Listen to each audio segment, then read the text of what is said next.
Hi, Kitty. Nice to meet you. Hey, Nick. Nice to meet you. Cool. Yeah. So, sitting here with Nik Turner, the man, the myth, and the magician. So how are you doing? Really well. I've just been doing a 32-day tour or something like that in 33 days.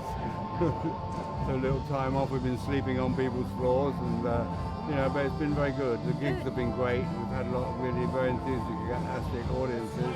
Great. People love it. It's like the second coming.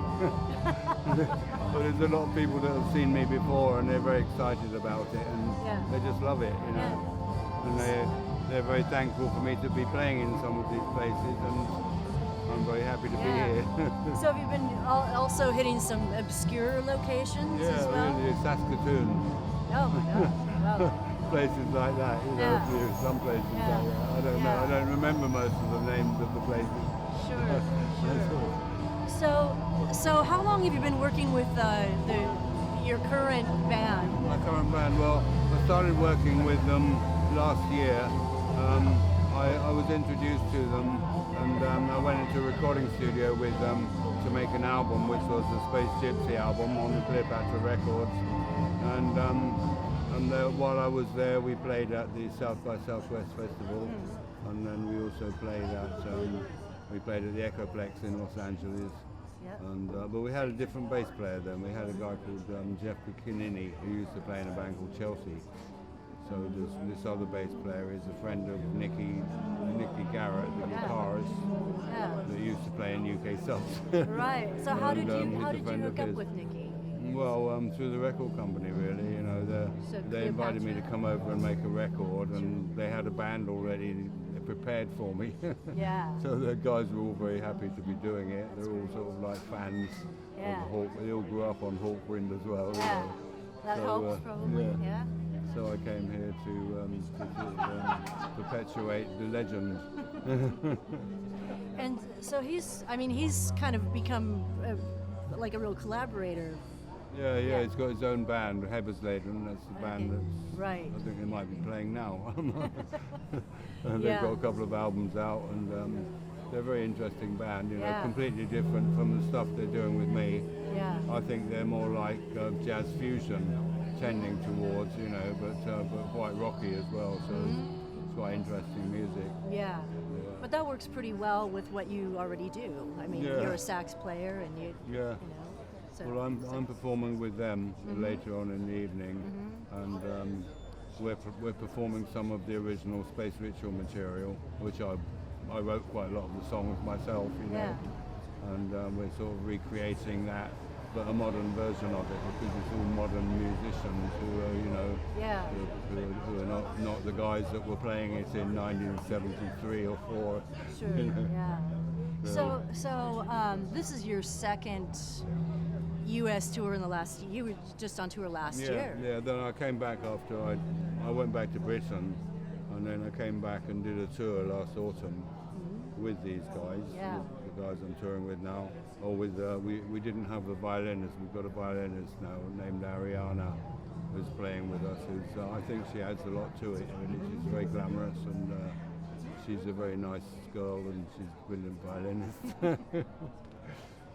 So are you thinking of continuing, maybe coming back again next year? Well, I would think so, yeah. I have got a visa for 3 years, so I can come when I need to, really. I'm sort of involved with my record company in making a biography, a film biography of myself, and I'm written a written biography as well in conjunction with Dave Thompson as a journalist, and they want me to be in a film of they sort of projected one of Michael Moorcock's stories, which would be cool. But they had a problem with his agent because they say that they're doing a big spectacular on him, so they don't want any of his material to be used while they're doing that or something.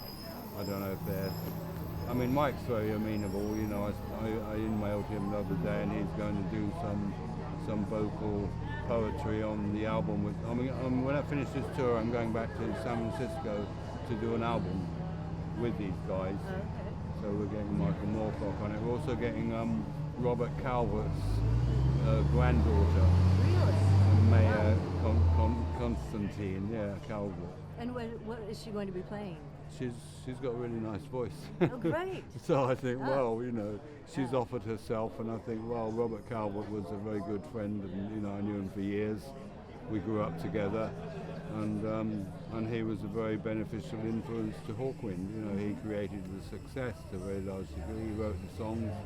He wrote Silver Machine, which was the #1 record for the band at the time in 1972. He wrote the space opera as well, which was a sort of a live project, which was very spectacular and very groundbreaking, with everything in it, a really groundbreaking light show, dancers, really bizarre. Yeah. We had a girl named Miss Stacia, who used to dance, who was about 6 foot tall, with 42-inch breasts, and she used to dance naked, all just with body paint on, and it was all sort of very, very bizarre sort of stuff. And that was the Space Ritual, and we're performing some of that tonight. That's great. So, I mean, that's pretty timeless. Yeah. Well, I think so, yeah. And I'm amazed how much people are enthusiastic about it, Yeah.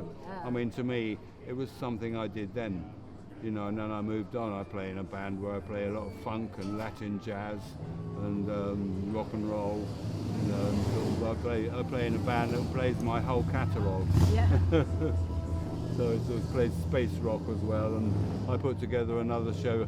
I spent a bit of time in Mexico visiting Mayan ruins, and I put together a show based upon Mayan mythology with music based on Arabic, sort of Spanish classical music, and lyrics from quoted from somebody who'd got all these writings from the walls of Teotihuacan, the Pyramid of the Sun. So I sort of put that together with a band of musicians, and it was actually, I had a trombone player, a trumpeter, myself playing saxophone and flute, two bass players, a drummer and a guitarist, and 2 singers and 3 dancers. It was very spectacular at a festival. It's called Nik Turner's Outriders of Apocalypse. You can see it on YouTube. It's off the wall. So I like to do very diverse things, but I hope to work with Cleopatra Records now. Right. And So how is that? What? How is your relationship with Oh, Cleopatra? it's fine, Is it yeah. good? I mean, Brian and I get on very well, and Yeah. we don't have problems. He's very helpful to me. He sort of bought me a visa, so I can come here. I mean, albeit, I'll come here to work on stuff with him. I'm quite happy to do that. I think, I've been living in England or Wales for 30 years, and I've been my own manager, my own agent, my own record company, doing everything myself, and then somebody comes along and says, oh, make an album, and then he said to me, oh, I want you to make a jazz fusion album. And I said, oh, great, okay. And he gave me these backing tapes of Billy Cobham and Chris Poland from Megadeth. So I played along on them, and he wants to put that out as an album. And I've had the tapes, and I've put some other stuff on it that's sort of more in keeping with what I want to be, how I want to be seen. Yeah. So it's all very interesting. I've been listening to a lot of Miles Davis's Bitches Brew, so I sort of have quite a lot of influence from that, which is like expressionist music, really. I was working, there was a guy with me yesterday, he's a drummer. I actually met him because he approached me about interviewing me on the internet, and he showed me an interview he'd done with the drummer and the guitarist from Black Sabbath, both of whom are jazz enthusiasts. and he did an interview with me, and then he told me he was involved in all this free jazz, and so I thought that sounded interesting, and I asked him if I could get involved with it, and I did some recording for him. When I was here last year on tour in Seattle, I went to a recording studio with him, recorded all this really wacky free jazz stuff. It's great. So I'm trying to get a deal for that with my record company. I don't know how Brian will like that. I mean, he's pretty game for most things. So yeah. Well, have you got any questions you want to ask me? Oh, let me see. Yes. Okay. Well, I've got a question that I just want to ask you. So much of your subject matter, content, all has to do with outer space Well, I'm with- interested in science fiction. Science fiction. I'm interested in extraterrestrials. Yeah. Well, So- I mean, whether you believe them or not Yeah. about them. But I'm very interested in mythology, Yeah. of world mythology, all sorts of different ones. I went to Egypt and recorded flute music inside the Great Pyramid and turned it into an album based around the Egyptian Book of the Dead as a sort of science fiction manual Yeah. for using the Great Pyramid as a means of interdimensional travel. So this is So I have all obviously these something wacky you've been. ideas. What? It's a lifelong Yeah. interest. I'm of just yours. very curious because I think extraterrestrials were behind it all. Yeah. You know, it's like the Mayans. They know a lot we don't know. Sure. They had science and astronomy, astrology, mathematics. Civility, agriculture, all this stuff, and Yeah. I think they're from another planet. Yeah. But from another dimension, perhaps. I'm quite interested in all that sort of thing. I'm interested in extraterrestrials. I read a book by what's his name? Well, I can't remember his name is. It's called Inside the Spaceships. It's about this guy that gets abducted by aliens, Yeah. but all these aliens are really nice, and they all look like humans, and they communicate telepathically, and they say, well, they've got this power. They've got these spaceships which they power with the Earth's electromagnetic energy, and they've got their own gravity, so they're completely stable as a unit, and they can move from 0 to 400,000 miles an hour in a sort of instant, and you don't feel it, and and it's quite interesting, and they Yeah. say that the Earth people won't have all this technology until they learn to love each other.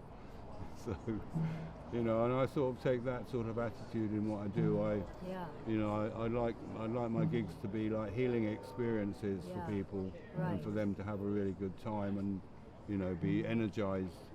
We sing songs about orgone accumulators and, Yeah. masters of the universe, and, it's all sort of, I think it's all very science fiction-y, but it's all sort of, it's accessible Sure. to people. It's not so out there. I don't know anything about that sort of thing. Yeah. Yeah. I like to try and touch people in a positive way, really. Exactly. Mm. Exactly. Well, I think that you're on the right track. I mean, Yeah. you've been doing it for a Well, long I hope time. so. Yeah. I mean, I'm amazed. People come to me and they do. They're sort of really enervated and really excited. And, Yeah. And I think, well, I feel myself privileged really to be able to touch people and for people to enjoy what I do, and it inspires me. So I think I'm privileged and blessed. I would say so. So, Yeah. Well, that's great. Thank Okay. you so much for talking. My pleasure. You've got some more gigs Yeah. right yeah. after this. Yeah, I think So- we've got one in Eureka and another one in San Francisco, or maybe two in San Francisco or Yeah. something. Maybe somewhere else as well. And then I'm recording an album, so I'm going to be around for a bit. Okay, All right. thank you. Thank you so much.